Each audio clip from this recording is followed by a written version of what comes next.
नमस्कार दोस्तों, आपके अपने YouTube चैनल राकेश बलौदा झुंझुनू पे स्वागत है। तो अपन ने जो सीरीज स्टार्ट कर रखी है, लगभग अपन उस सीरीज में KVS एग्जाम की जो छः मार्च की जो एग्जाम है उस तक अपन लगभग उनमें 5000 क्वेश्चनों को अपन कंप्लीट करेंगे। और लगभग उसमें जो अपन 3 वीडियो डाल चुके हैं अभी जो प्रेजेंट में, उससे पहले अपन ने जो लगभग 16 वीडियो है वो 16 वीडियो की जो सीरीज है वो टॉपिक वाइज डाली थी। जिन्होंने नहीं देखे हैं वो इस वीडियो के डिस्क्रिप्शन में लिंक है, वहां से देख सकते हैं। और उन 3 वीडियो की भी इस वीडियो के डिस्क्रिप्शन में लिंक मिल जाएगा, वहां से देख सकते हैं। आज अपन टोटल कम से कम 50 क्वेश्चनों के साथ टोटल अपन 300 क्वेश्चनों की बात करेंगे। 50 क्वेश्चन वो होंगे जो इस वीडियो में करेंगे और इनके साथ छोटे मोटे क्वेश्चनों की बात करेंगे जो KVS लाइब्रेरी एग्जाम का जो सिलेबस है उसके सिलेबस के अकॉर्डिंग टॉपिक में से अपन क्वेश्चन उठाएंगे। अपन आज फर्स्ट यूनिट और सेकंड यूनिट के जो कुछ क्वेश्चनों पे बात करेंगे। जितने भी स्टूडेंट जुड़े हुए हैं वीडियो के नीचे लाइक कर दो।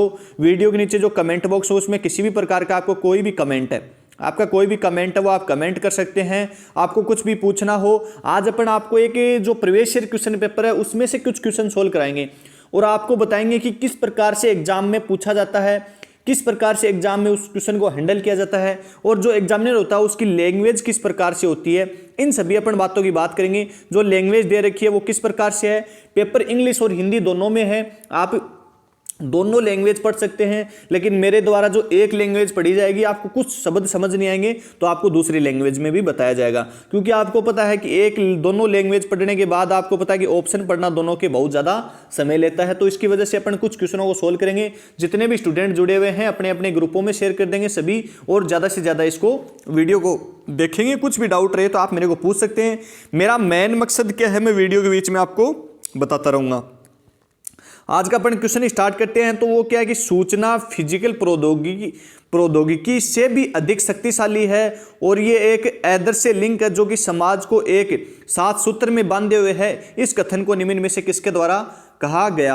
यानी कि इंफॉर्मेशन क्या है, एक more powerful the physical technology, यानी कि सूचना एक क्या है कि फिजिकल प्रौद्योगिकी से भी अधिक शक्तिशाली है। आपको मैं बार बार बोल रहा हूं कि आपके कथन के अलावा आपके जो वाक्य और वाक्य के अलावा आपको जो पंचवर्षीय योजना के आयोग, इन सब में से क्वेश्चन इस वीडियो में आज ऐड किए गए हैं और ये क्वेश्चन आपके एग्जाम की दृष्टि से बहुत ज़्यादा इंपॉर्टेंट है।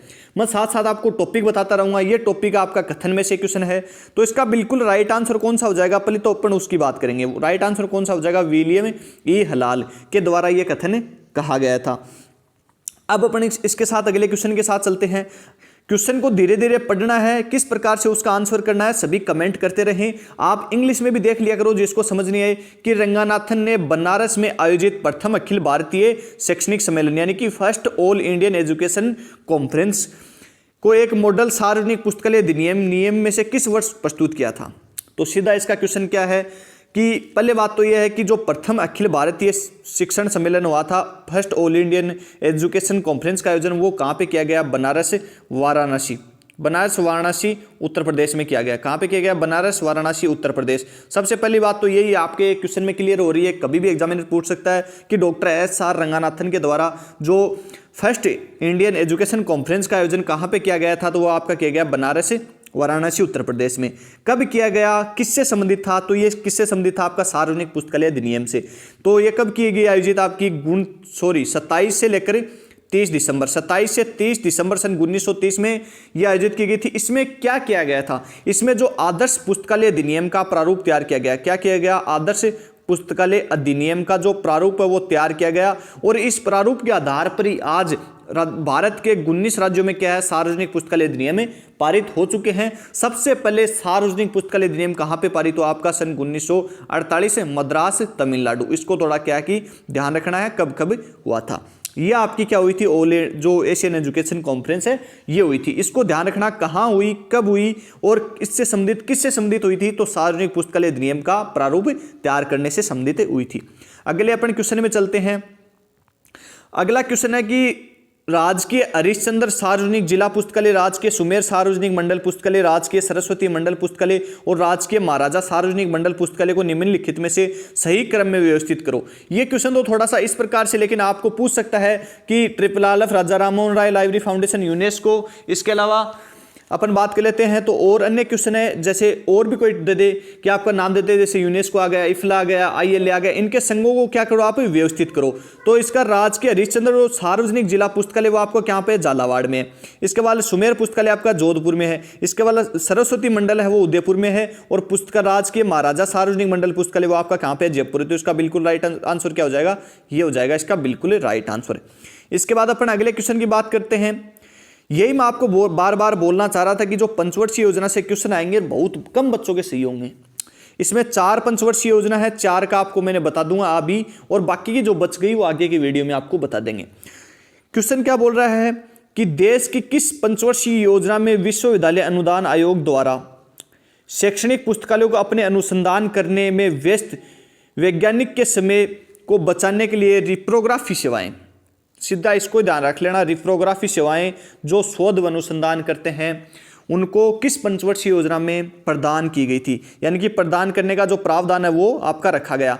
तो सबसे पहले तो इसका राइट आंसर की बात कर लेते हैं, वो आपकी कौन सी हो जाएगी, 6वीं पंचवर्षीय योजना। कौन सी हो जाएगी, 6वीं पंचवर्षीय योजना, जिसका आपका कार्यकाल क्या था वो आपको ध्यान रखना है। 6वीं पंचवर्षीय योजना कार्यकाल था आपका सन 1980, इसको थोड़ा सा लिख लेना, 1980 से लेकर आपका 85 तक था। 1980 से लेकर 85 तक क्या था, 6वीं पंचवर्षीय योजना का कार्यकाल। अब अपन बात करेंगे प्रथम पंचवर्षीय योजना। तो भारत में जो पंचवर्षीय योजना वो शुरुआत कब की गई, सन 1951 में से 51 से लेकर 56 के बीच में जो पंचवर्षीय योजना शुरू की गई। अपन इन पंचवर्षीय योजनाओं में पुस्तकालय विज्ञान से संबंधित जो विकास हुए अपन उनकी बात करेंगे। तो इस जो प्रथम पंचवर्षीय योजना थी इसमें पुस्तकालय विज्ञान के क्षेत्र में क्या हुआ कि पुस्तकालयों के लिए उनके विकास हेतु 1 करोड़ रुपए का प्रावधान किया गया। क्या किया गया, 1 करोड़ रुपए का प्रावधान किया गया। 1 करोड़ रुपए का प्रावधान किस पंचवर्षीय योजना में किया गया, प्रथम पंचवर्षीय योजना में। इसके साथ साथ ही इस योजना में 9 राज्य केंद्रीय पुस्तकालय खोले गए। 9 राज्यों में केंद्रीय पुस्तकालय खोले गए। और राजस्थान का जो राज्य केंद्रीय पुस्तकालय है डॉक्टर सर्वपल्ली राधाकृष्णन राज्य केंद्रीय पुस्तकालय जयपुर, जिसकी स्थापना कब की गई, 15 अगस्त सन 1956 को। यह ध्यान रख लेना, कोई भी पूछ सकता है अपने अपने राज्यों के केंद्रीय पुस्तकालयों का जो सन है वो बिल्कुल याद करके जाना। किसी भी जो राज्य का पुस्तकालय पूछ सकता है। राजस्थान वाला सेंटर में 2 बार पूछा गया है कि राजस्थान जो सर्वपल्ली राधाकृष्णन राज्य केंद्रीय पुस्तकालय 15 अगस्त सन 1956। इस पंचवर्षीय योजना के तहत कौन सी प्रथम पंचवर्षीय योजना के तहत और क्या किया गया, तो इसमें 100 जिला पुस्तकालयों को की स्थापना की गई थी। इसमें क्या की गई, 100 जिला पुस्तकालयों की आपकी स्थापना की गई थी। अब अपन और कौन सी पंचवर्षीय योजना बच गई है, तो अपन द्वितीय पंचवर्षीय योजना की बात कर लेते हैं। द्वितीय पंचवर्षीय योजना का मुख्य उद्देश्य ध्यान रखना, कई बार पूछ लेते हैं मुख्य उद्देश्य क्या है। तो द्वितीय पंचवर्षीय योजना का जो मुख्य उद्देश्य है वो आपका 1956 से इसका कार्यकाल 1961 तक रहा। ये ध्यान रखना सबसे पहले तो 1956 से 1961 तक इसका कार्यकाल रहा। और इसका मुख्य उद्देश्य था कि जिला पुस्तकालयों की सबसे ज्यादा से ज्यादा क्या करना, स्थापना करना। जिला पुस्तकालयों की क्या करना, ज्यादा से ज्यादा स्थापना करना। इसका मुख्य जो उद्देश्य रखा गया था द्वितीय पंचवर्षीय योजना का 1956 से 61 तक इसका कार्यकाल था। इसके अलावा इसमें लगभग 320 पूरे भारत के जो राज्य हैं उनमें जिला पुस्तकालयों की क्या की गई, स्थापना की गई थी। और इसमें साथ साथ इसमें जो राष्ट्रीय नेटवर्क है उस पर भी क्या आपका जोर दिया गया था। तो ये इसकी 3 बातें हैं, तीनों बातें ध्यान रखना। अब आप बोलते हो सर इतनी बातें आपके पास कहाँ से आती हैं, तो हम एक एक पेपर से उठा लेते हैं, या जो कोई भी हमारे सामने VMO इग्नू की बुक आती है उनमें कई बार ये योजनाएं देखने को मिलती है, उन योजनाओं से उठा लेते हैं। और यही क्वेश्चन क्या है कि एग्जाम में बार बार पूछे गए। इसका मुख्य उद्देश्य पूछा गया कि जिला पुस्तकालयों की स्थापना करना। मुख्य उद्देश्य किसका था, तो द्वितीय पंचवर्षीय योजना का। इसके बाद अगली कौन सी बच गई एक पंचवर्षीय योजना, चतुर्थ पंचवर्षीय योजना। चतुर्थ जो पंचवर्षीय योजना थी इसमें एक बात आप जो ऐसे बोलते हैं ना कि याद कर लेना, रट लेना। इसका कार्यकाल तो कोई नहीं पूछता, सन 1969 से लेकर 1974। अब इसका कार्यकाल देख के आपको कुछ याद आया होगा शायद कि इस पंचवर्षीय योजना में Raja Rammohan Roy library foundation RRLF यानी कि राजा राममोहन राय लाइब्रेरी फाउंडेशन 22 मई 1972 सन 1972 की स्थापना की गई। किस पंचवर्षीय योजना में की गई, अब ये तो आपको सबको पता है, लेकिन यदि ये नहीं याद होगा चतुर्थ पंचवर्षीय योजना, तो कई बार क्या होगी आपका क्वेश्चन डीप लेवल का बनेगा, तो वो यहीं से बनेगा। इसके अलावा अपन बात कर लेते हैं कि जो सार्वजनिक पुस्तकालय अधिनियम की पारित करने पर सबसे ज्यादा जोर दिया गया था इस समय, यानी कि जो सार्वजनिक पुस्तकालय अधिनियम थे उनको पारित करने पर सबसे ज्यादा जोर दिया गया। इसके अलावा इसमें जो लगभग 30 करोड़ 90 लाख रुपए क्या किए गए थे आपके पुस्तकालय विकास के क्षेत्र में प्रावधान किया गया था कि पुस्तकालय विज्ञान के क्षेत्र में 30 करोड़ 90 लाख रुपए का क्या हो, प्रावधान हो। इस संबंधित बातें हैं आपकी चतुर्थ पंचवर्षीय योजना में हुई थी। छठवीं पंचवर्षीय योजना में आपकी रिपोग्राफी सर्विस दी जाती थी जो शोधार्थी थे उनको। अगले अपन क्वेश्चन की बात करते हैं। अगला आयोग का क्वेश्चन आ गया। मैं बार बार बोलता हूं इस पेपर में लोगों के 40% नंबर नहीं आए थे, ध्यान रख लेना। इस जो पेपर है इसमें लगभग लोगों के 40% नंबर नहीं आए। पुस्तकालय विज्ञान के क्षेत्र में लगने के लिए लगभग 500 पोस्टों की वैकेंसी आई थी और 40% नंबर नहीं आए। तो इनका मेन कारण क्या रह गया था कि जो प्रत्येक टॉपिक में से उन्होंने क्या कि क्वेश्चन उठा लिए, और प्रत्येक टॉपिक में से यदि क्वेश्चन उठाएगा अगला तो आपके क्या कि नंबर आने की संभावना कम रहेगी। इसमें अगला क्वेश्चन क्या है कि किस आयोग ने यह सिफारिश की कि विश्वविद्यालय का जो लाइब्रेरियन होता है वो किसी भी मामले में एक प्रोफेसर से कम नहीं है, उसे प्रोफेसर की तरह रैंक, स्केल, पद तथा सेवा आदि को दी जानी चाहिए। ये सीधी बात क्या है बोल के बताऊंगी आपको। इसमें कई बार हम नोट्स में लिखवाते हैं बच्चों को। ये सीधी बात है कि इस आयोग के द्वारा ये कहा गया कि कोई भी जो विश्वविद्यालय का पुस्तकालय अध्यक्ष होता है उसे किसी भी प्रोफेसर के कम नहीं माना जाना चाहिए, उसे समान वेतन देना चाहिए तथा उन्हें अन्य सुविधाएं हैं वो भी उसके समान देनी चाहिए। ये बातें इसमें लिखी है। अब ये इसका बिल्कुल राइट आंसर कौन सा हो जाएगा, तो इसका बिल्कुल राइट आंसर हो जाएगा आपका शेडलर आयोग। कौन सा हो जाएगा, शेडलर आयोग। शेडलर आयोग सन 1917 इसके द्वारा ये कहा गया। इस आयोग को एक दूसरे नाम से भी जानते हैं। इस आयोग को दूसरे नाम से कौन सा हो जाएगा, तो ये आपका कहां पे बना था, कलकत्ता। लिख लेना सही, थोड़ा नहीं लिखा जाए तो, क्योंकि डिजिटल पेन है, कई बार चलता है कई बार नहीं। तो कलकत्ता विश्वविद्यालय आयोग, कलकत्ता विश्वविद्यालय आयोग भी कहा जाता है किसको, शेडलर आयोग को। शेडलर आयोग कौन सा था, तो आपका सन 1917 में बना था। पुस्तकालय विज्ञान के क्षेत्र में इन्होंने यही बातें कही थी आपका। अब अपन बात कर लेते हैं कि जो अन्य आयोग दिए गए हैं उन आयोगों के बारे में, क्योंकि कई बार एग्जाम में कई क्वेश्चन पूछे जाते हैं। अन्य आयोग कौन कौन से हैं, तो एक आपका दे रखा है कौन सा, हंटर आयोग। हंटर आयोग के बारे में एक बात पूछी गई है, उसको थोड़ा ध्यान रख लेना कि पुस्तकालय विज्ञान के क्षेत्र में पहला आयोग, पुस्तकालय विज्ञान के क्षेत्र में विकास में जो पहला आयोग बना वो कौन सा था, आपका हंटर आयोग। इस हंटर आयोग को क्या हुआ क्या नहीं हुआ, तो सन 1900 इस आयोग का गठन आपका किया गया सन 1882। सॉरी, कई बार मेरे मुंह से 1900 निकल जाता है। 1882 इस आयोग का गठन किया गया। और इस आयोग के गठन के समय आपके जो वाइसराय थे, आपको पता है कि उस समय अंग्रेजों का जो शासन था, तो वाइसराय कौन थे, तो वो थे आपके लॉर्ड रिपन। क्या थे, लॉर्ड रिपन। अब इन लॉर्ड रिपन ने क्या किया पुस्तकालय विज्ञान के क्षेत्र में, तो इनका मुख्य उद्देश्य ये रखा गया, क्योंकि लॉर्ड रिपन के द्वारा जो एक रिपोर्ट पेश की गई थी सन 1854 में, कब, 1854 में, जिसे अपन बोलते हैं वुड घोषणा पत्र। 1854 कई जगह आपने पढ़ा होगा। इस वुड घोषणा पत्र में क्रियान्वित किया गया और इसमें किया गया कि पुस्तकालयों का विकास ज़्यादा से ज़्यादा किया जाए, और उनको क्या है कि जो उनको क्रियान्वित ज़्यादा से ज़्यादा किया जाए, क्योंकि उनको अंग्रेज पहले ही पढ़े लिखे थे, उनको पहले से ही नॉलेज था। भारतीयों को तो नहीं था, राजा महाराजाओं को, लेकिन उसमें वुड घोषणा पत्र आयोग में जो ये हुआ, और इसके बाद ये आयोग बना इसको क्रियान्वित करने के लिए। जो ये वुड घोषणा पत्र था इसमें जो बातें लिखी गई थी उनको क्रियान्वित करने के लिए जो आपका हंटर आयोग बना, जो लॉर्ड रिपन के द्वारा कि पुस्तकालयों का ज़्यादा से ज़्यादा विकास किया जाए। इसके बाद अपन अगले कौन से आयोग की बात करेंगे, अपना सामने ऑप्शन कौन सा बच गया, माध्यमिक शिक्षा आयोग। तो माध्यमिक शिक्षा आयोग को अपन ध्यान रख लेंगे कि जो माध्यमिक शिक्षा आयोग है इसको कई बार अपन बोलते हैं कि भारतीय उच्चतर शिक्षा आयोग। तो ये भी थोड़ा सा इसमें ध्यान रख लेना। इसको कई जगह आप देखने को आपको मिलेगा कि मुद्दालियर आयोग, इसको ध्यान रख लेना। ये तो आपको नहीं पूछा जाएगा लेकिन इसको ध्यान रखना, मुद्दालियर आयोग। मुद्दालियर आयोग किसको बोलते हैं, तो वो बोलते हैं माध्यमिक शिक्षा आयोग को। इसका जो गठन है वो तो आपको कई किताबों में देखने को मिलेगा। 23 सितंबर सन 1952 को ही कर लिया गया था। यहाँ पे 53 दे रखा है, इसका गठन कर लिया गया था। और इसका गठन किसने किया था, तो वो थे लक्ष्मण स्वामी मुदालियर। एक व्यक्ति थे लक्ष्मण स्वामी मुदालियर, यानी कि लक्ष्मण स्वामी मुदालियर के द्वारा जो किसकी अध्यक्षता में क्या किया गया, माध्यमिक शिक्षा आयोग या मुदालियर आयोग का गठन किया गया। और इनके द्वारा 23 अगस्त, इनके द्वारा आपको याद नहीं हो तो छोड़ देना, लेकिन थोड़ा याद रख लेना, 23 अगस्त सन 1953 को एक 240 पन्नों की रिपोर्ट है वो प्रस्तुत की गई। 240 पन्नों की एक रिपोर्ट प्रस्तुत की गई, और उस रिपोर्ट में क्या कहा गया कि पुस्तकालय को ज्ञान का आकर्षण का केंद्र बनाया जाए, ज्ञान को केंद्र का आकर्षण बनाया जाए, और इसके साथ साथ उनमें क्या है कि पुस्तक चयन से संबंधित सिद्धांतों को भी अपनाया जाए। तो ये बातें कही गई थी उस 240 पेज की रिपोर्ट थी उसमें। तो इसको ध्यान रख लेना कि ये जो माध्यमिक शिक्षा आयोग है वो 1953 में बना। और विश्वविद्यालय अनुदान आयोग है यूजीसी, ये सन 1953 में बनाई था। तो इसका आपको पता ही है, इसके बारे में आपको बताने की जरूरत नहीं है।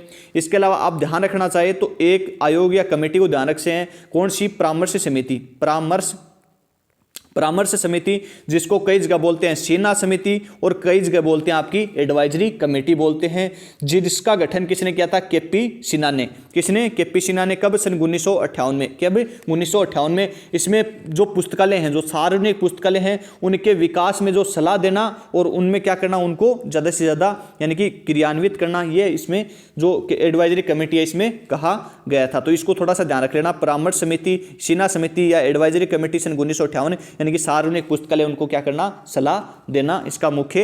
इसके अलावा अपन एक और याद रख सकते हैं, कोठियारी आयोग। कौन सा? कोठियारी आयोग, जिसका गठन कब किया गया था? सन 1964 में। कब? सन 1964 में। और 1964 में कौन व्यक्ति थे? दौलत सिंह कोठियारी। कौन थे? दौलत सिंह कोठियारी। इनके द्वारा इस आयोग का क्या किया गया? गठन किया गया। और इसमें क्या कहा गया कि पुस्तकालय के क्षेत्र में जो शिक्षा का कुल बजट होता है, कि शिक्षा का जो कुल बजट होता है उसमें से 6 से 10% है वो पुस्तकालय के क्षेत्र में क्या करना चाहिए? खर्च करना चाहिए। तो इसको क्या है कि ध्यान रख लेना, 6 से 10% बजट, यानी कि शिक्षा के कुल बजट में से, पूरे बजट में से नहीं बोल रहा हूं मैं, बोल रहा हूं कि शिक्षा के लिए जितना बजट आया है उसमें से 6 से 10% बजट क्या होना चाहिए? पुस्तकालयों के क्षेत्र पर खर्च होना चाहिए। तो ये बातें हैं, आपको थोड़ी सी है वो ध्यान रखना है। इसको शिक्षा आयोग के नाम से भी जानते हैं, शिक्षा आयोग के नाम से भी इसको जाना जाता है। इसके बाद अपन अगले क्वेश्चन की बात कर लेते हैं। इंग्लिश में आप पढ़ लेना, कई बोलते हैं सर इंग्लिश में, तो इंग्लिश में थोड़ा आप पढ़ लेना जो आपके सामने है कि INB स्टैंडर्ड फॉर या INB का जो अभिप्राय क्या है। मैं बार बार बोलता हूँ रे, ध्यान रखा करो, बार बार जितनी मैंने फुल फॉर्म वीडियो पहले में बताई है वो रट लेना जितने भी हों, क्योंकि एक तो 100% आएगी कि INB तो इंडियन नेशनल जो आपकी क्या है बिब्लियोग्राफी है। तो इसमें कहाँ पे है? तो इसमें तो देखो बायोग्राफी गलत हो जाएगा, बायोग्राफी है, बिब्लियोग्राफी है, लेकिन यहाँ पे नॉर्थन लिखा हो, यहाँ पे क्या हो जाएगा? बिल्कुल राइट आंसर हो जाएगा। और इंग्लिश में देखने का मेन मकसद यही होता है। क्या होता है? इंग्लिश में देखने का मेन मकसद ये होता है कि आप इंडियन नेशनल बिब्लियोग्राफी को पहचान जाओ। INB आपको पूरी नहीं याद हो तो इसके बारे में 3 बातें याद रख लेना। INB का प्रकाशन यदि राष्ट्रीय पुस्तकालय ऑप्शन में हो तो राष्ट्रीय पुस्तकालय कर देना, या CRL हो तो CRL कर देना, यानी कि सेंटर रेफरेंस लाइब्रेरी है, इसका क्या उपविभाग है। Fathers of INB BS Kesavan कर देना, BS केसवन कर देना। इसके बाद आपसे पूछे कि इसकी आवृत्ति क्या है तो वो कर देना मासिक। 3 बातें ध्यान रखना, फादर्स ऑफ INB प्रकाशन कार्य कौन करता है, पूरा नाम क्या है और इसकी आवृत्ति क्या है, ये तो ध्यान रखना जरूर। इसके अलावा इसमें कौन कौन से प्रकाशन किए जाते हैं, ये कुल कितनी भाषाओं में प्रकाशित होती है, तो अभी 14 भाषाएं हैं, शायद इनको मॉडिफाई कर दिया गया है, मैं एक बार आपको दोबारा देख के बता दूंगा, लेकिन अभी आपको 14 ध्यान रखनी है। इसके बाद अपने अगले क्वेश्चन की बात कर लेते हैं। अगला क्वेश्चन क्या है कि 1900 में बगीचा पुस्तकालय गार्डन लाइब्रेरी जयपुर को निम्न में से किसके द्वारा स्थापित किया गया था? तो ये आपके किसके द्वारा को स्थापित की गई थी, आपको ध्यान रखना है। तो इसका बिल्कुल राइट आंसर हो जाएगा, वो कौन सा हो जाएगा? राय बहादुर ईशान के द्वारा स्थापित की गई थी। इसके बारे में आपको और क्या बताएं। इसके बाद अपन अगले क्वेश्चन की बात कर लेते हैं।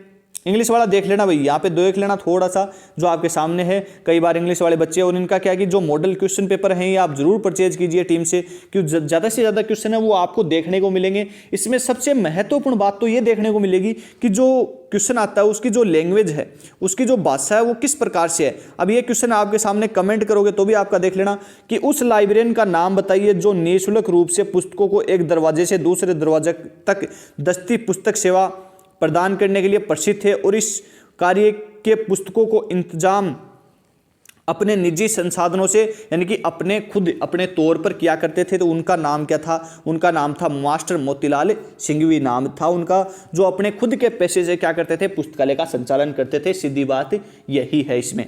इसके बाद अपन अगले क्वेश्चन की बात कर लेते हैं। अगला क्वेश्चन है कि पुस्तकालय विज्ञान के 5वें सूत्र के अनुसार पुस्तकालय एक वर्धनशील संस्था है। कभी देखा था क्या ऐसा क्वेश्चन? ऑप्शन देखना नीचे, ऑर्गेनिज्म, इंस्टीट्यूट, ऑर्गेनाइजेशन, सेंटर, ऐसे ऑप्शन देखे। अब आपने क्या पढ़ा होगा? पुस्तकालय एक वर्धनशील संस्था है, यही पढ़ा होगा। इसके अलावा इसको थोड़ा सा ध्यान रखना कि पुस्तकालय एक वर्धनशील ऑर्गेनिज्म है, क्या है? जीव है। इसका बिल्कुल राइट आंसर हो जाएगा। ये थोड़ा इसको क्या है कि ध्यान रखने योग्य बात है आपके लिए पुस्तकालय विज्ञान के 5 सूत्रों में। इसीलिए मैं बार बार बोलता हूँ जितने ज़्यादा हो प्रवेश क्वेश्चन पेपर पढ़ा करो, सारे रट के जाओगे। पुस्तकालय विज्ञान के 5 सूत्र कौन से होते हैं? प्रतिपादन किसने किया, प्रकाशन किसने किया, भूमिका किसने लिखी, प्रस्तावना किसने लिखी। लेकिन क्वेश्चन ऐसा आ जाएगा तो प्रस्तावना और भूमिका सब दरी की दरी रह जाएंगी। तो उसको क्या है थोड़ा सा ध्यान रखा करो। बार बार बोलने का मतलब आपको पता ही है। अगला क्वेश्चन है ये सारे टॉपिक हैं, ये आपका पुस्तकालय विज्ञान के 5 सूत्रों में से आ गया, ये आपका ILA में से आ गया, ऊपर वाले क्वेश्चन है आयोग से आ गए, पंचवर्षीय योजना से आ गए, इसके अलावा INB से आ गया, और भी क्वेश्चन है। टॉपिक सारे क्लियर हो जाएंगे लगभग।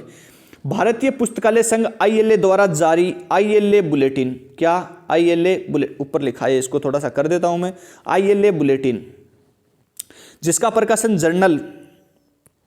Journal of Indian library association के रूप में किया गया है। किसकी आवृत्ति निर्दिष्ट कीजिए। तो इसकी आवृत्ति क्या है, सबसे पहले तो इसकी आवृत्ति की बात करें तो इसकी आवृत्ति क्या आपकी त्रैमासिक है। इसके अलावा कौन कौन से जो इसका प्रकाशन कार्य कब किया गया, तो इसका प्रकाशन कार्य किया गया ILA के द्वारा सन 1965 में। कब, सन 1965 में। कई जगह छिंतर भी देखने को मिलेगा, लेकिन ध्यान रखना 1965 इसका बिल्कुल राइट आंसर है। 1965 में ILA बुलेटिन का प्रकाशन किया गया, जिसकी आवृत्ति क्या है, त्रैमासिक।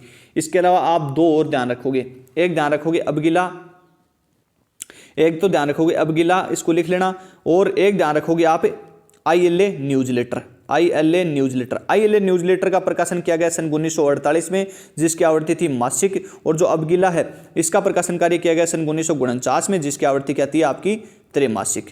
इसके अलावा तो आप छोड़ देना, कोई बड़ी बात नहीं है। लेकिन ये क्या है कि ILA का आधिकारिक प्रकाशन है, और ज़्यादातर आपको बता देता हूं, ज्यादातर जिस संघ का आधिकारिक प्रकाशन होता है, जैसे ट्रिपल आलप का बताओ आधिकारिक प्रकाशन कौन सा है, वो पूछता है। ऐसे इसका क्या है कि ILA बुलेटिन आधिकारिक प्रकाशन है, इसकी आवृत्ति पूछ लिया आपकी त्रैमासिक, तो इसको थोड़ा सा क्या है कि ध्यान रखना है। इसकी जो स्थापना वो आपको पता है सन 1933 में हुई थी। जो इसका मुख्यालय वर्तमान कहाँ पे, नई दिल्ली मुखर्जी नगर में है। कहाँ पे, मुखर्जी नगर नई दिल्ली में इसका मुख्यालय है।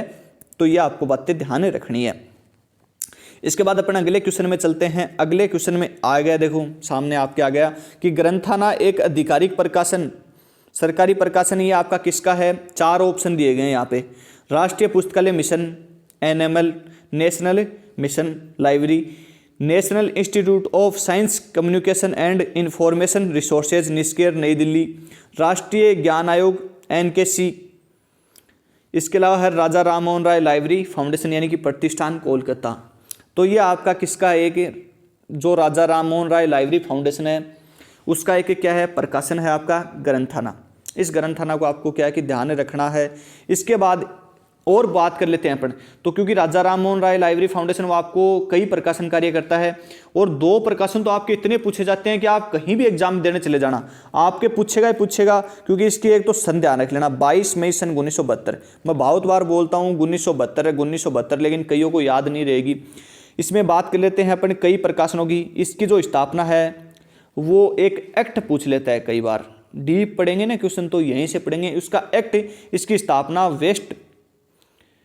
Waste Bengal registration society act 1961 के तहत की गई थी। मुख्यालय कहाँ पे, वर्तमान सॉल्ट लेक कोलकाता में। ध्यान रख लेना, इसको लिख लेना थोड़ा, सॉल्ट लेक कलकत्ता में इसका क्या है, मुख्यालय किसका, ट्रिपल आलफ का। इसके 4 क्षेत्रीय कार्यालय भी आपके, 4 क्षेत्रीय कार्यालय हैं, चारों को ध्यान रख लेना। क्वेश्चन कैसे आएगा, यदि डीप आएगा, निम्न में से कौन सा एक ट्रिपल आलफ का क्षेत्रीय कार्यालय नहीं है, वहां पे फंस जाओगे आप। तो इसका ध्यान रख लेना। जो उत्तर में, उत्तर, इसके बाद दक्षिण, उत्तर दक्षिण, इसको मिटा के लिख देता हूं अच्छे से, उत्तर दक्षिण पूर्व पश्चिम, उत्तर दक्षिण पूर्व पश्चिम। उत्तर में कौन सा, आप कहाँ पे, आपका नई दिल्ली में। उत्तर में आपका नई दिल्ली में, दक्षिण में आपका चेन्नई में। कहाँ पे, चेन्नई में। इसके बाद अपन बात कर लेते हैं कि पूर्व में गुवाहाटी असम में। इसके बाद अपन बात कर लेते हैं पश्चिम तो यानी कि लगभग कहाँ पे, आपका मुंबई महाराष्ट्र में। ये क्या है, इसके 4 क्षेत्रीय कार्यालय हैं ट्रिपल आलफ के। ट्रिपल आलफ टॉपिक इस वीडियो में पूरा हो जाएगा आपका। स्थापना बता दी मैंने इसकी, इसका जो मुख्यालय आपको बता दिया, जो रजिस्ट्रेशन एक्ट बता दिया, मुख्यालय सॉल्ट लेक कोलकाता में है। इसने राष्ट्रीय पुस्तकालय नीति का प्रारूप भी तैयार किया था, वो ध्यान रख लेना। किसने, राष्ट्रीय पुस्तकालय नीति का प्रारूप भी तैयार किया था, ये भी आपको ध्यान रख लेना। ये क्या करता है कि जो सार्वजनिक पुस्तकालय हैं उनको अनुदान देने का कार्य करता है। जो सार्वजनिक पुस्तकालय उनका विकास में सबसे ज्यादा अनुदान देने का कार्य कौन करता है, ट्रिपल आलफ। और ट्रिपल आलफ किस प्रकार से अनुदान देने का कार्य करता है, वो ध्यान रख लेना। नेट में बहुत बार एग्जाम में, यूजीसी नेट की जो तैयारी कर रहे हैं वो ध्यान रखना, इसका बहुत बार एग्जाम में क्वेश्चन आया, क्या पता इसमें भी आ जाए कि जो विकसित राज्य हैं, क्या जो विकसित राज्य हैं। इसके अलावा अपन बात कर लेते हैं जो विकासशील राज्य हैं, जो विकासशील राज्य हैं। और इसके अलावा अपन बात कर लेते हैं जो पूर्वोत्तर राज्य हैं, यानी कि पूर्वोत्तर राज्य। तो जो विकसित राज्य हैं उनको 50-50 का अनुदान देने का कार्य करता है। इसके अपन बात कर लेते हैं जो विकासशील है उनको क्या करता है, 60-40 का जो अनुदान देने का कार्य करता है। और इसके अलावा अपन बात कर लेते हैं कि जो पूर्वोत्तर राज्य है उनको क्या है 90-10 का जो अनुदान है वो देने का काम करता है कौन, triple आलफ Raja Rammohan Roy library foundation. अब इसके अलावा अपन बात कर लेते हैं कि और क्या कार्य करता है। ये क्वेश्चन आपका कर लेंगे, कोई दिक्कत नहीं है, इसका तो आ ही गया। इसके प्रकाशन की भी बात करेंगे, लेकिन उससे पहले अपन बात कर लेते हैं कि इसके जो प्रकाशन कार्य, ये ISBN international standard book number का क्या करता है, प्रकाशन करता है, जिसका मानक क्या है ISO इसका मानक ध्यान रख लेना, ISO 2150 क्या इसका मानक है स्टैंडर्ड। तो ISBN का जो प्रकाशन कार्य करता है, ISBN वर्तमान में कितने अंकों की संख्या है, 13 अंकों की, ये ध्यान रखना। और एक ISSN है वो कितने अंकों की आपकी, 8 अंकों की। या इसका जो प्रकाशन कार्य है वो कौन सा मुख्यालय करता है, ये कमेंट करके बताओगे आप। ट्रिपल आलफ का कौन सा क्षेत्रीय कार्यालय जो ISBN का प्रकाशन कार्य करता है। अब अपन बात कर लेते हैं कि जो इसके अन्य प्रकाशन की, तो इसके अन्य प्रकाशन की अपन बात करें तो एक आपके सामने आ चुका है ग्रंथाना, जिसकी आवर्ती ध्यान रख लेना अद्वार्षिक, जिसका प्रकाशन कार्य 1990 में कर रहा है कौन, ट्रिपल आलफ। इसके अलावा अपन इसके बारे में और बातें करें तो अपन कर सकते हैं कि टैगोर बिब्लियोग्राफी का प्रकाशन कौन करता है, तो वो भी आपका कौन करता है, ट्रिपल आलफ। बहुत बार पूछा गया है ये और ये, तो इसकी आवर्ती क्या है, वार्षिकी, एनुअल। इसके अलावा अपन बात कर लेते हैं कि जो डायरेक्टरी यानी कि directory of public library in India का जो प्रकाशन है, यानी कि ये क्या है, गाइडलाइन है, गाइडलाइन, ये क्या है आपकी गाइडलाइन है। और इस गाइडलाइन यानी कि directory of public library in India का जो प्रकाशन है वो भी कौन करता है, ट्रिपल आलफ करता है। ये आपकी एक गाइडलाइन है। इसके अलावा अपन बात करें ट्रिपल आलफ न्यूज़लेटर का प्रकाशन करता है, मासिक जिसकी आवृत्ति। इसके अलावा अपन और कौन सी बात कर सकते हैं, तो और अपने पास है जैसे ट्रिपल आलफ एनुअल रिपोर्ट है, उसका भी प्रकाशन करता है। ये एनुअल रिपोर्ट यानी कि जिसकी एनुअल का नाम आ गया वो यानी कि वार्षिक आवृत्ति है। इस प्रकार से ध्यान रखना है, जो भारत का ट्रिपल आलफ है वो भारत सरकार के संस्कृति मंत्रालय के अधीन क्या करता है, आपका कार्य करता है, भारत सरकार के। ध्यान रखना, कई बार आएंगे संस्कृति मंत्रालय या इस प्रकार के नाम आएंगे तो उसको क्या आपको थोड़ा ध्यान रख लेना, संस्कृति मंत्रालय के अधीन कार्य करता है ट्रिपल आलफ। अब इसके बाद अपन अगले क्वेश्चन की बात कर लेते हैं। अगला क्वेश्चन है कि भारत, देखो कई बोलते हैं कि सर सीधा क्वेश्चन करवाया करो, बताया यानी कि आप आगे मत बताया करो कुछ। तो देखो मेरी ऐसे बच्चों से थोड़ी सी गुजारिश रहेगी कि YouTube चैनल पे बहुत सारे क्वेश्चन पड़े हैं, उन क्वेश्चनों का आप मेरा वीडियो छोड़ के देख सकते हैं, कोई दिक्कत नहीं है।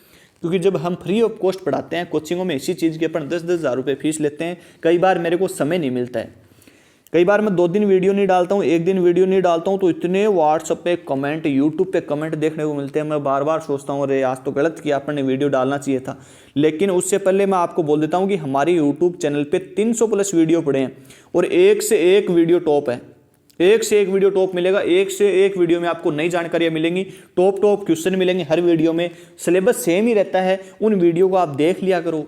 50 क्वेश्चनों की टेस्ट सीरीज पड़ी है, एक 90 की पड़ी है, एक 70 की पड़ी है, एक 20 की पड़ी है, उनको देख लिया करो। बहुत सारे पेपर हैं, उनमें बहुत सारे क्वेश्चन हैं, बहुत सारे डिस्क्रिप्टिव क्वेश्चन हैं, तो आप ज़्यादा से ज़्यादा उनको क्या कि देखा करो। थोड़ा थोड़ा आप देखोगे तो आपको, कई बार मैं वीडियो नहीं डालता हूँ तो 1-2 वीडियो उनसे देख लिया करो। तो कई बार ऐसे सोचते हैं कि सर ऐसा मत कराया करो, तो जो ऐसे सोचते हैं सर क्वेश्चन कराने हैं, वो मेरी टेस्ट सीरीज मिलेगी 199 रुपये में, वो लेके पढ़ लिया करो, कोई दिक्कत नहीं है। आपके सामने कोई बुक होगी उसको पढ़ लिया करो। कई बार बोलते हैं सर आप पेपर जो 199 रुपये लेते हो, कई बार हम सर 199 रुपये आपको पे नहीं कर पाएंगे, ऐसे नहीं है। तो ये है कि पढ़ाई के लिए तो देखो पैसा खर्च करना पड़ेगा, आप चाहे कुछ भी करो। हम इतने कम रुपए में, आप ये देखो कि लाइब्रेरी साइंस में बुक के हैं वो 500 रुपये से नीचे नहीं आती, और हम 199 रुपये में लगभग आपको 5500 से लेकर 6000 टॉप क्वेश्चन प्रोवाइड करा रहे हैं। ऐसे नहीं है कि टॉप नहीं, बिल्कुल डिस्क्रिप्टिव लैंग्वेज आपके सामने दोनों लैंग्वेज दी गई हैं। जो प्रीवियस ईयर क्वेश्चन पेपर की लगभग 2700 क्वेश्चन है, ये पढ़ो तो आपको ऐसे लगेगा हाँ अपन ने ये टॉपिक क्लियर तो कर लिया। तो इसको थोड़ा सा ध्यान रखना है। तो इसका बिल्कुल राइट आंसर हो जाएगा 2006 में क्या हुआ, राजस्थान में पुस्तकालय अधिनियम पारित किया गया। अगला क्या है कि पुस्तकालय उपस्कर लाइब्रेरी केस, इसको यहाँ पे पढ़ लेना क्योंकि कई बार पढ़ने में आपको दिक्कत हो जाती है। यहाँ पे पढ़ लेना कि जो पुस्तकालय उपस्कर लाइब्रेरी केस है वो किससे संबंधित है आपका। क्वेश्चन देखो मैंने बार बार करवाया है, सार्वजनिक पुस्तकालय, शैक्षणिक पुस्तकालय, विशेष पुस्तकालय और ई लाइब्रेरी। तो ये इसका राइट आंसर हो जाएगा वो सार्वजनिक पुस्तकालय। सार्वजनिक पुस्तकालयों को क्या है, पुस्तकालय उपस्कर से संबंधित है। अगला क्वेश्चन क्या है, अगला क्वेश्चन क्या है कि पुस्तकालय समिति निम्न में से किसका एक अंग है। जो पुस्तकालय समिति है वो निम्न में से किसका एक अंग है। 4 ऑप्शन दिए गए हैं आपके सामने, पुस्तकालय मानव संसाधन, पुस्तकालय वित्त, पुस्तकालय कार्मिक और पुस्तकालय शासन। तो आपको मैंने बताया था कि पुस्तकालय जो समिति है वो पुस्तकालय शासन से संबंधित आपकी होती है, लाइब्रेरी गवर्नेंस से संबंधित आपकी होती है। इसके बाद अपन अगले क्वेश्चन की बात कर लेते हैं। अगला अपना क्वेश्चन क्या है कि वर्तमान में राजस्थान में कुल कितने राजकीय सार्वजनिक मंडल पुस्तकालय हैं, तो वो कितने आपके वर्तमान में 7 मंडल पुस्तकालय हैं। इसके बाद अगला क्वेश्चन है कि वर्तमान में राजस्थान के राजकीय सार्वजनिक पुस्तकालय विभाग किसके अधीन कार्य करता है, तो वो आपका करता है भाषा एवं पुस्तकालय विभाग के अंदर कार्यरत है।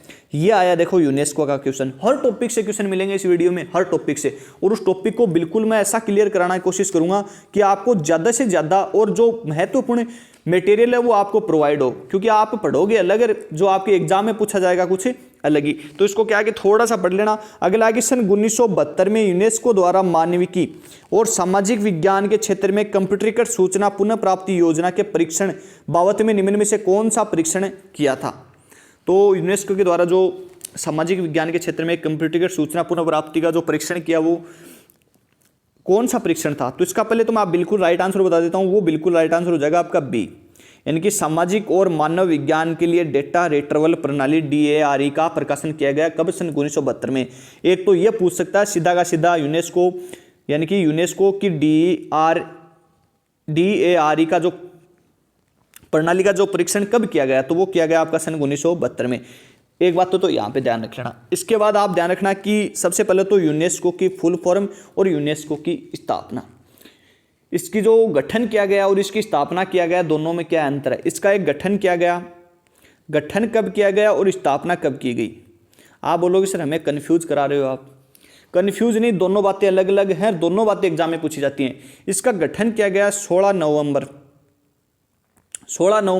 सन 1945 को, और इसकी स्थापना की गई 4 नवंबर 1946 को। लेकिन गठन ज़्यादा पूछा जाता है कई बार, तो इसका गठन पूछ लेना कब, सन 1945, स्थापना 4 नवंबर 1946। इसकी स्थापना UNO की धारा 57 के तहत की गई थी। UNO की धारा 57 के तहत किसकी स्थापना की गई, यूनेस्को की। यूनेस्को की फुल फॉर्म क्या हो जाएगी, मैं आपको बोल के बता देता हूं। तो United Nation Educational Scientific Cultural Organization क्या है, इसकी फुल फॉर्म है। अब इसके बारे में अपन कई बातें करेंगे। इसका मुख्यालय पेरिस फ्रांस में, मुख्यालय स्थापना UNO की धारा 57 के तहत इसका मुख्यालय कहाँ है, पेरिस फ्रांस में है। अब इसके बात कर लेते हैं कि संघ के प्रथम अध्यक्ष कौन थे, तो वो जूलियन अक्साले नाम के व्यक्ति थे। जूलियन अक्साले नाम के व्यक्ति थे जो इसके क्या थे, प्रथम अध्यक्ष थे। अब इसके बारे में 2-3 बातें महत्वपूर्ण पूछी जाती हैं, ज़्यादा आपको बातें मैं नहीं बताऊंगा आपको। एक तो इसके द्वारा सॉफ्टवेयर बनाया गया CDS और ISIS सॉफ्टवेयर, ISIS सॉफ्टवेयर है। तो ये किसके द्वारा निर्मित किया गया, पूछ लेता है किसके द्वारा, यूनेस्को के द्वारा सन 1985 में। एक इसके द्वारा जो पब्लिक लाइब्रेरी मैनिफेस्टो का जो क्या किया गया, आपका प्रकाशन किया गया, लाइब्रेरी मैनिफेस्टो का प्रकाशन किया गया, सर्वप्रथम प्रकाशन किया गया, वो किया गया सन 1949 में। और इसके बाद उसमें 2 बार क्या कर दिया गया, संशोधन सन 1972 में, और अंतिम संशोधन कब किया गया, सन 1972, और अंतिम संशोधन सन 1994 में किया गया। और ये अंतिम संशोधन कई बार पूछता है कि लाइब्रेरी मैनिफेस्टो का जो अंतिम संशोधन है वो कब किया गया, सन 1994 में किया गया था। एक दिल्ली पब्लिक लाइब्रेरी की जो स्थापना है वो भी किसके द्वारा की गई थी, जिसको क्या बोलते हैं नया सी पुस्तकालय, उसकी स्थापना भी 27 अक्टूबर सन 1951 को किसके द्वारा की गई थी, आपकी यूनेस्को के द्वारा ही की गई थी। और ये दिल्ली पब्लिक लाइब्रेरी क्या करती है, आपकी लाइब्रेरी हेराल्ड का प्रकाशन कार्य करती है सन 1958 से। अब ये देखो सन ये वापस आ गई ना, ऑप्शन में आ गई, जैसे 1958 का 5 इनने आ गया, 8 इधर आ गया। इससे मेरे को क्या है कि लाइब्रेरी हेराल्ड याद आ गया था। अब आप मेरे को बताओगे कि लाइब्रेरी हेराल्ड की जो आवृत्ति क्या है, चलो छोड़ो मैं आपको बता देता हूँ इसकी आवृत्ति क्या है। लाइब्रेरी हेराल्ड की 13 मासिक है, क्योंकि आप देखोगे बार बार और मैं देख के आप कमेंट करोगे तो इसमें क्या है कि आपका जो समय है वो क्या होगा, ज़्यादा बर्बाद होगा। इसके अलावा जो एक इसका नारा है वो नारा बोलते हैं, इसका वाक्य बोल देते हैं, कुछ भी बोल देते हैं। इसका नारा ध्यान रख लेना कि बुक फॉर ऑल का जो नारा है वो किसके द्वारा दिया गया था, पुस्तक सभी तक, जो यूनेस्को का नारा है सन 1972 में यूनेस्को ने दिया था। तो ये बातें थोड़ी सी यूनेस्को के बारे में आप ध्यान रख लेना, कई बार यूनेस्को से पूछ ली जाती है। और एक थोड़ा सा CCF कॉमन कम्युनिकेशन फॉर्मेट सन 1984-88-92 इसका भी थोड़ा सा क्या कि आपको ध्यान रख लेना है। इसके बाद अपने अगले क्वेश्चन की बात कर लेते हैं। अगले क्वेश्चन क्या हो जाएगा अपना, अगला क्वेश्चन क्या है कि यूनेस्को को सार्वजनिक पुस्तकालय घोषणा पत्र अंतिम बार, ये लो जो मैंने बताया था पब्लिक लाइब्रेरी मैनिफेस्टो का अंतिम बार संशोधन कब किया गया, तो वो 1994 में। क्या हो जाएगा 1994, जो मैंने आपको बताया वही क्वेश्चन आपके सामने आ गया, ज़्यादा बताने की जरूरत नहीं है।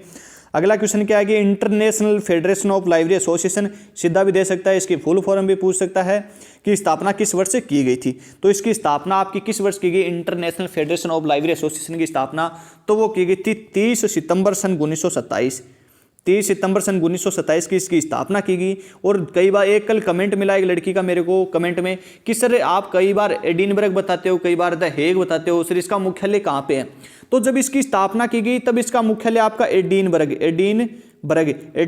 स्कॉटलैंड में था। लेकिन सन 1971, कब, सन 1971 में क्या कर दिया गया, इसका मुख्यालय चेंज करके कब कहाँ कर दिया गया, द हेग, नीदरलैंड। वर्तमान मुख्यालय द हेग, नीदरलैंड हो जाएगा बिल्कुल। इसके प्रथम अध्यक्ष की बात करें तो वो इसाक कुलिजन नाम के व्यक्ति थे। क्या था, इसाक कुलिजन नाम के इसके व्यक्ति क्या थे, प्रथम अध्यक्ष थे। इसके बाद और भी इसके बारे में कई बातें कर सकते हैं, लेकिन क्या कि वीडियो बड़ा हो जाएगा। एक बात में बोलिए कि सर कई बार आप जो फीड है उसका मुख्यालय सर कई बार आप ब्रुसेल्स बेल्जियम बताते हो, कई बार सर आप द हेग नीदरलैंड बताते हो। लेकिन जब फीड की स्थापना की गई सन 1895 में तब उसका मुख्यालय आपका कहाँ पे था, ब्रुसेल्स बेल्जियम में था। लेकिन सन 1934 में वहाँ से उसका ट्रांसफर यानी कि स्थानांतरण करके उसका मुख्यालय सन 1934 में कहाँ पे कर दिया गया, द हेग, नीदरलैंड में आपका कर दिया गया था। तो इसको थोड़ा क्या है कि आपको ध्यान रख लेना है, कई बार आपको पूछ लिया जाता है। इसके अलावा मेरे एक छोटी सी बात और याद आ रही है इफ्ला की, कि इफ्ला के द्वारा आईसीसीपी मैंने आपको बताया भी है कि international conference on cataloguing principle का जो आयोजन किया गया कहाँ पे, पेरिस फ्रांस में, कब, सन 1961 में किया गया था। और इसमें इसे दूसरे नाम से भी बोलते हैं, क्या, पेरिस प्रिंसिपल। ये बोला कि इसका मुख्यालय पेरिस जो फ्रांस में है तो इसको पेरिस प्रिंसिपल के नाम से बोलते हैं। इसमें क्या गया, किससे संबंधित था, आपका एशियार फर्स्ट से संबंधित था। उसमें जो सूचीकरण के कुल 12 सिद्धांतों को प्रस्तुत किया गया था यानी कि अपनाया गया था। इसको थोड़ा क्या कि आप ध्यान रख लेना। एक बार कई बार आपका पूछ लेता कि FRBR यानी कि functional requirement of bibliography record, FRBR है, जिसका प्रकाशन कार्य कौन करता है, तो इफ्ला करता है सन 1995 से। अब 1995 का नाम लेते ही मेरे याद हो रहा जाती है बात कि मेटा डाटा भी ध्यान रख लेना। और CLC के द्वारा तो उसमें ध्यान रखना कुल कितने तत्व होते हैं मेटा डाटा में, वो भी 95 आपका हो जाएगा। तो इस प्रकार से इसको थोड़ा ध्यान रखना है। अगले अपन क्वेश्चन की बात कर लेते हैं। अगला अपना क्वेश्चन क्या है कि एक ऐसी क्रिया विधि जिसमें विभिन्न पुस्तकालयों के कार्यों को एक से अधिक कॉमन्स द्वारा साझा किया जाता है, जो कि विधि का नाम से जाना जाता है। पहले तो क्वेश्चन को समझो भाई आराम से, क्वेश्चन को समझोगे तो जरूर समझ में आएगा। क्वेश्चन क्या है कि एक ऐसी क्रिया विधि जिसमें एक से अधिक कॉमन्स के द्वारा साझा किया जाता है। सबसे पहले तो बात बता देता हूं कि ये क्या बोलना चाह रही है, ये बोल रहा है कि ऐसी कौन सी है, यानी कि एक या एक से अधिक पुस्तकालय जो अपने संसाधनों का क्या करते हैं, आपस में आदान प्रदान करते हैं, उसे अपन क्या कहते हैं, पुस्तकालय संसाधन सहभागिता कहते हैं या पुस्तकालय साझा कहते हैं। तो इसमें इंग्लिश में पढ़ोगे तो समझ आ जाएगा, क्या, रिसोर्स शेयरिंग, बिल्कुल राइट आंसर हो जाएगा, यानी कि पुस्तकालय साझा क्या हो जाएगा। इसीलिए मैं बोलता हूं कि जब ओल्ड क्वेश्चन पेपर या प्रीवियस ईयर क्वेश्चन पेपर पढ़ो तो आप वहीं से पढ़ा करो जिसमें बोथ लैंग्वेज हो, यानी कि बोथ लैंग्वेज का मतलब है इंग्लिश और हिंदी दोनों। कई बुक छपी हुई आती हैं उनमें इस लैंग्वेज को सरल कर दिया जाता है। इस लैंग्वेज में ऐसे लिख दिया जाता है कि 2 या 2 से अधिक पुस्तकालय जिनमें किन सामग्रियों का साझा किया जाता है वो उसको क्या कहते हैं, ऑप्शन ये दे देते हैं, संसाधन प्रबंध, लेखा, संकट और साझा। तो इसका बिल्कुल राइट आंसर क्या हो जाएगा, पुस्तकालय संसाधन सहभागिता से आपका क्वेश्चन पूछा गया है। प्रीवियस ईयर क्वेश्चन पेपर का यही रोल होता है। अगले क्वेश्चन अपन बात करेंगे डीडीसी से संबंधित। डीडीसी आपका इस वीडियो में बिल्कुल क्लियर करा दूंगा, मेरी गारंटी है। कोई क्वेश्चन आएगा आपका, कोई भी क्वेश्चन नहीं छूटेगा। दशमलव वर्गीकरण पद्धति का जो प्रथम संस्करण था इसमें आख्या से प्रकाशित हुआ, जिसका आख्या यानी कि बात कर लेते हैं कि उसमें जो आख्या थी वो कब। तो सबसे पहले बात कर लेते हैं कि डीडीसी के बारे में, महत्वपूर्ण बारे में, कि डीडीसी का प्रकाशन कार्य है वो किसने किया था, मेलविन डेवी ने इसका प्रकाशन कार्य कब किया, सन 1876 में। कब, 1876 में। ये क्या है, ये विश्व की सबसे प्रचलित और सबसे पुरानी वर्गीकरण पद्धति है। कई बार पूछ लेते हैं विश्व का सबसे पुराना संघ कौन सा है, और ऑप्शन दे देते हैं एल ऐसे बना के समझ ही नहीं आता है, तो ध्यान रख लेना कि क्या है, एल अमेरिकन लाइब्रेरी एसोसिएशन क्या है, पुराना संघ है। इसको काट देते हैं, यहाँ पे अपनी बातें लिखेंगे। ये क्या है, सबसे प्रचलित वर्गीकरण पद्धति है, सबसे पुरानी वर्गीकरण पद्धति है, और सबसे ज़्यादा जो वर्तमान में क्या है इसका प्रयोग भी हो रहा है, क्योंकि ये क्या है, सबसे सरल वर्गीकरण पद्धति है। और सरल अपन को इसको क्यों बोल सकते हैं, क्योंकि इसके अभी तक क्या है कि 23 जो प्रकाशन है, जो एडिशन है वो प्रकाशित हो चुके हैं। इसका जो अंतिम संस्करण वो कब प्रकाशित हुआ, सन 2011 में। कब, सन 2011 में इसका प्रकाशित हुआ अंतिम संस्करण। और इसमें किस प्रकार के अंकन का प्रयोग किया गया, शुद्ध अंकन का प्रयोग किया गया। अंकन का भी क्वेश्चन एक आएगा 100%, छोरो याद कर लेना, एक क्वेश्चन तो 100% आएगा और किस प्रकार से पूछेगा वो ध्यान रखना आपको। तो डीडीसी में जो सूत्रांकन का आपका प्रयोग किया गया है सबसे पुरानी, सबसे प्रचलित और सबसे सरल है। सरल का अंदाजा लगा सकते हैं क्योंकि अभी तक इसके 23 जो संस्करण प्रकाशित हो चुके हैं और लगभग इसका 35+ भाषाओं में क्या किया जा चुका है, अनुवाद किया जा चुका है। अब अपन बात कर लेते हैं कि इसका जो संस्करण, प्रथम संस्करण वो सन 1876 में प्रकाशित हुआ और प्रथम संस्करण में कुल कितने पेज थे आपके, 44 पेज थे, यानी कि 42 + 2 2 पृष्ठ थे।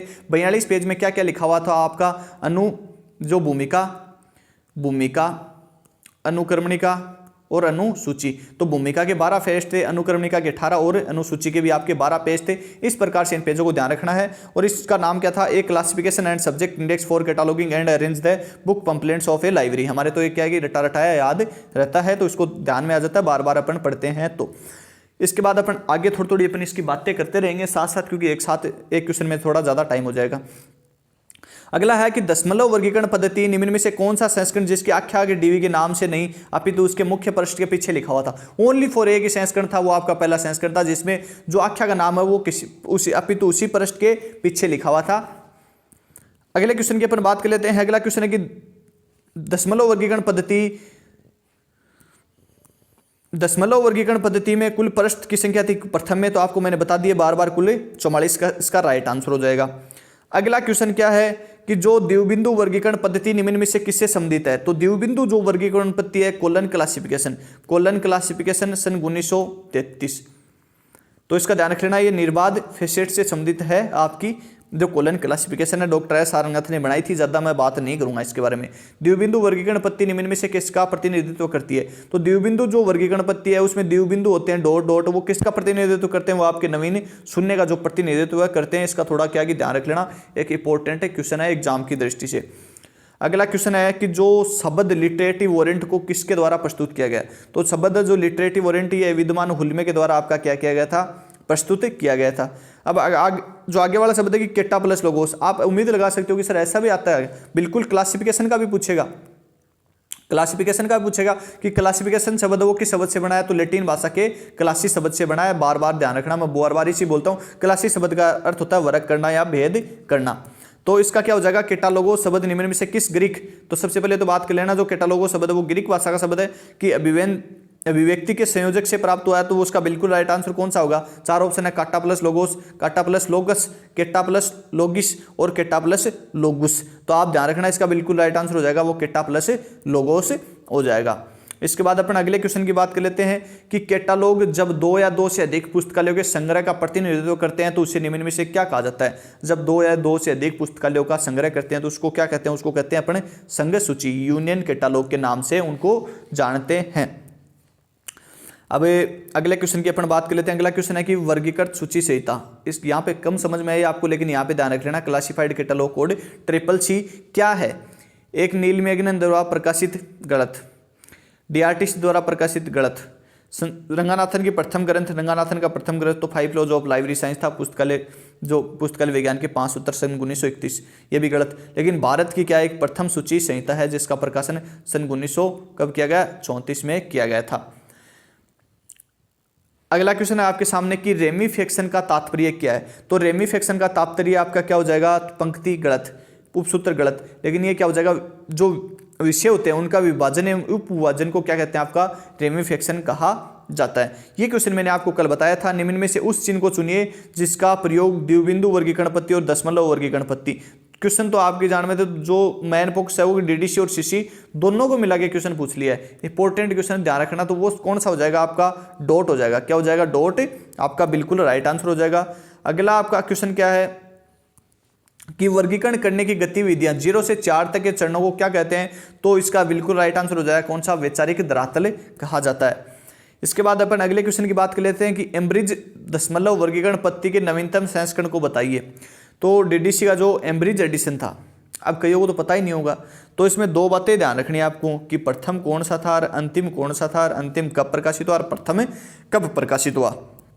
तो इसमें जो एम्ब्रिज डीडीसी के एम्ब्रिज संस्करण वो अभी तक कुल कितने प्रकाशित हो चुके हैं, सन 15 संस्करण हैं वो प्रकाशित हो चुके हैं।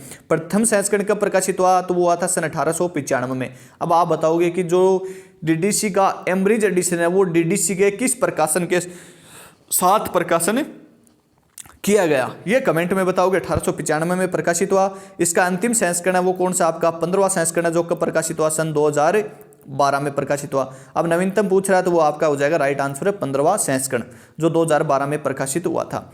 इसके बाद अपन अगले क्वेश्चन की बात कर लेते हैं। दशमलव वर्गीकरण पद्धति में नवीनतम संस्करणों को बताइए। तो मैंने आपको बताया ऊपर जो सन 2011 में कौन सा संस्करण प्रकाशित हुआ आपका 23वां संस्करण वो प्रकाशित हुआ था। इसके बाद अपन अगले क्वेश्चन की बात कर लेते हैं। अगला क्वेश्चन क्या है कि दशमलव वर्गीकरण पद्धति में 20वें संस्करण की प्रमुख उपलब्धियां हैं, जिनमें सन 1993 में एक कई बार पूछ लेता है 21वां संस्करण के 1996 में, उसको ध्यान रखना, उसको बताएंगे।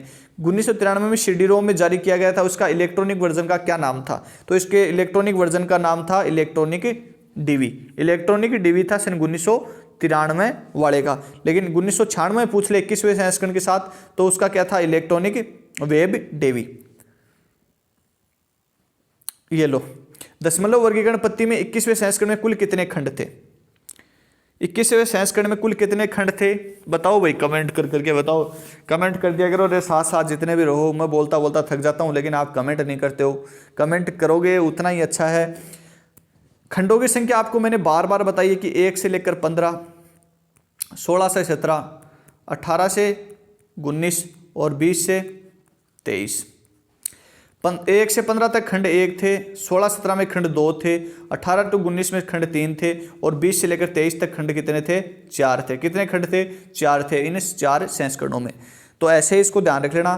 कोई भी क्वेश्चन आ सकता है, यहाँ पे 21वां ना दे के यहाँ पे 7वां दे सकता है, यहाँ पे 7वें की जगह 17वां दे सकता है, 17वें की जगह 19वां दे सकता है, कोई भी संस्करण दे सकता है। तो इसका बिल्कुल राइट आंसर तो कौन सा हो जाएगा? वो तो हो जाएगा 4।